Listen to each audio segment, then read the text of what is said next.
Viewers, कौमी cricket team के wicket keeper Mohammad Rizwan ने बाबर आजम की जानब से कप्तानी छोड़ने के ऐलान उनके लिए नेक ख्वाहिशात का इजहार किया और बतौर कप्तान कारकर्दगी को सराहा है। एक्सप्रेस न्यूज़ के मुताबिक बाबर आजम ने वर्ल्ड कप में कौमी टीम की नाकस कारकर्दगी पर तीनों फॉर्मेट से कप्तानी छोड़ने और अपनी खिदमात मुल्क के लिए बतौर बैट्समैन जारी रखने का ऐलान किया। बाबर आजम के कप्तानी छोड़ने के ऐलान पर मोहम्मद रिजवान ने उन्हें ज़बरदस्त अंदाज से खराज तहसीन पेश किया और लिखा कि कप्तान अपने दिलों के कप्तान हो। रिजवान ने लिखा कि कोई शक नहीं कि आप पाकिस्तानी तारीख के अजीम बल्लेबाज हैं।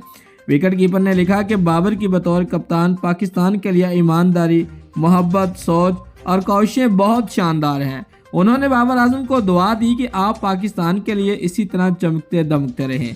दोस्तों, अगर आपको हमारी ये वीडियो अच्छी लगी है तो लाइक और कमेंट ज़रूर करें और हमारे चैनल को सब्सक्राइब करना मत भूलिए। शुक्रिया।